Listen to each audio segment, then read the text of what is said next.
JPG IAS academy YouTube channel में आप सभी का स्वागत है। आज है 29 अप्रैल 2020 और प्रतिदिन की भांति आज भी हम लोग इस तिथि से संबंधित जितने भी इंपॉर्टेंट करंट अफेयर के क्वेश्चन होंगे वन बाय वन करके डिस्कस करेंगे। प्रस्तुत है आज का पहला सवाल। कोविड-19 के कारण पिच ब्लैक युद्धाभ्यास 2020 का आयोजन रद्द कर दिया गया। यह युद्धाभ्यास कहां पर आयोजित किया जाना था?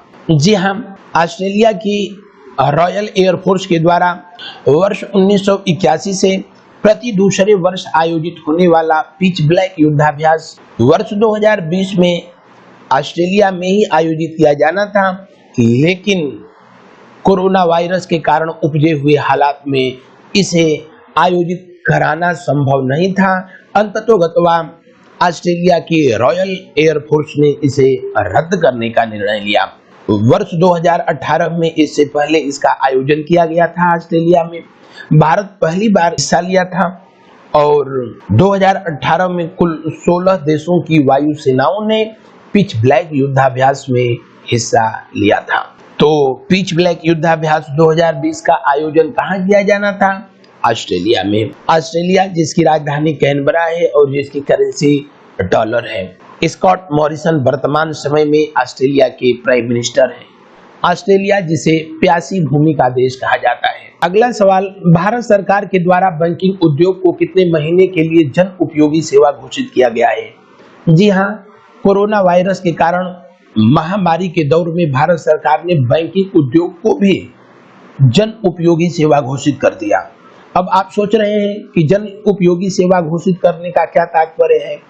दरअसल भारत सरकार के द्वारा औद्योगिक विवाद अधिनियम के तहत जिस क्षेत्र को जीवन उपयोगी जन उपयोगी सेवा घोषित किया जाता है, उस क्षेत्र के कर्मचारियों को, उस उद्योग के कर्मचारियों को उतने समय के लिए हड़ताल पर जाने पर प्रतिबंध लगा दिया जाता है।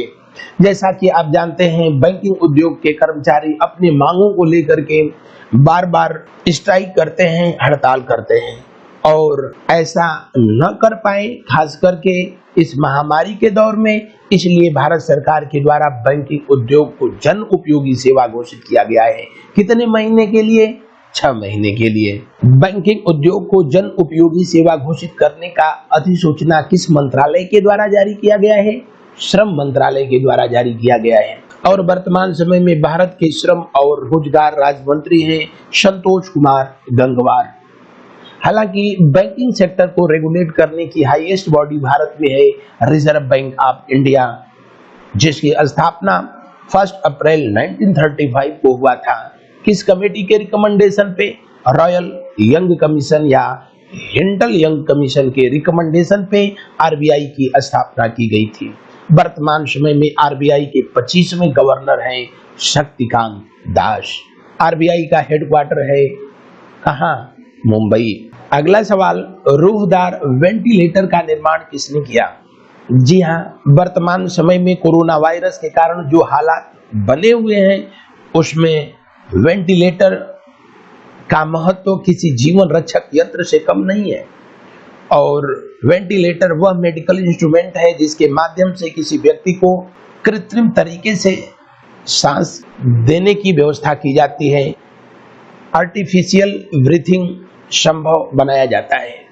और वर्तमान समय में रूहदार नामक वेंटिलेटर का निर्माण Islamic university of science and technology Pulwama, IIT Bombay और एनआईटी श्रीनगर, इन तीनों संस्थानों के सम्मिलित प्रयास से रूहदार वेंटिलेटर का निर्माण किया गया है। वेंटिलेटर का महत्व इतना अधिक बढ़ा है कि अब नासा जैसी स्पेस एजेंसी, जो कि विश्व की सबसे बड़ी स्पेस एजेंसी है, अब वेंटिलेटर का निर्माण कर रही है।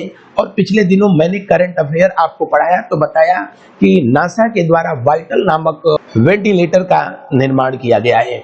अगला सवाल, धाविका झूमा खातून को डोप टेस्ट फेल होने के कारण 4 साल के लिए प्रतिबंधित कर दिया गया।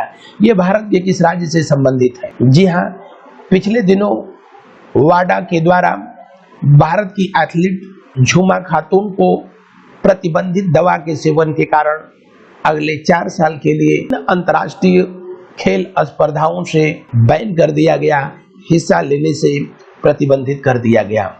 यद्यपि कि झुमा खातून को भारत की डोप टेस्ट एजेंसी नाडा से क्लीन चिट मिल गया था, उसके बावजूद भी वाडा के द्वारा किए गए डोप टेस्ट में इन्हें स्टेरॉयड पॉजिटिव पाया गया। वाडा का मतलब होता है वर्ल्ड एंटी डोपिंग एजेंसी, जिसकी स्थापना 1999 में की गई थी और वाडा का हेडक्वार्टर मॉन्ट्रियल है, जो कि कनाडा का शहर है। भारत में यह काम नेशनल एंटी डोपिंग एजेंसी नाडा के द्वारा किया जाता है, जिसकी स्थापना 2005 में किया गया था। नाडा का मुख्यालय नई दिल्ली है और धाविका झुमा खातून का संबंध भारत के राज्य पश्चिम बंगाल से है।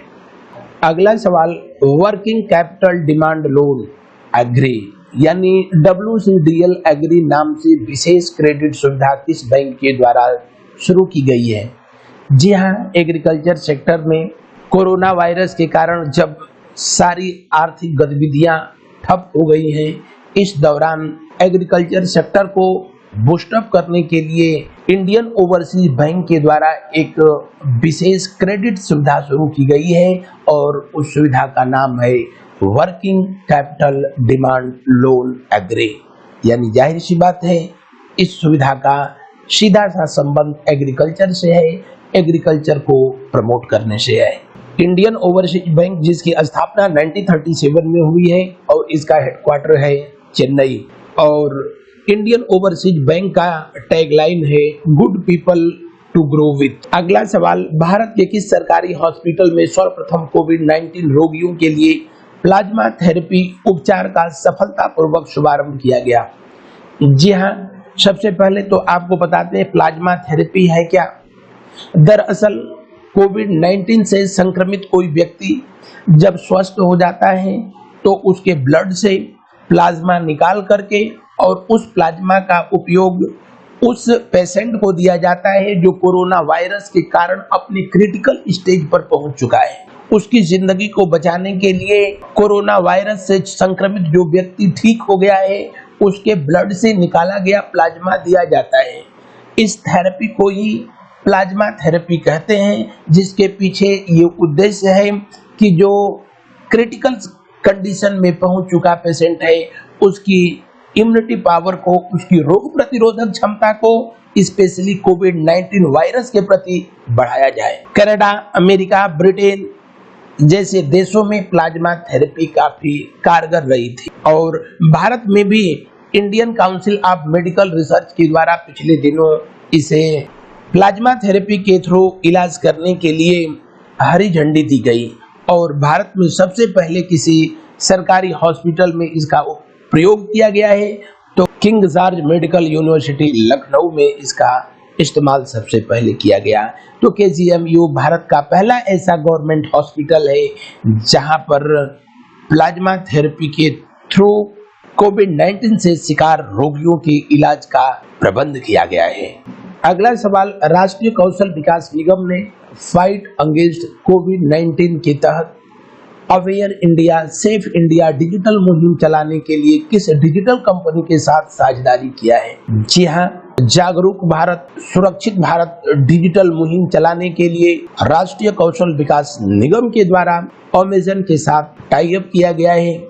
अमेजन जो कि ई मार्केटिंग कंपनी है, जिसकी स्थापना 1994 में अमेरिका में जेफ बेजोस के द्वारा किया गया और जैसा कि आप जानते हैं, जेफ बेजोस वर्तमान समय में विश्व के सबसे अमीर आदमी हैं और जेफ बेजोस अमेजन के फाउंडर और चीफ एग्जीक्यूटिव ऑफिसर हैं।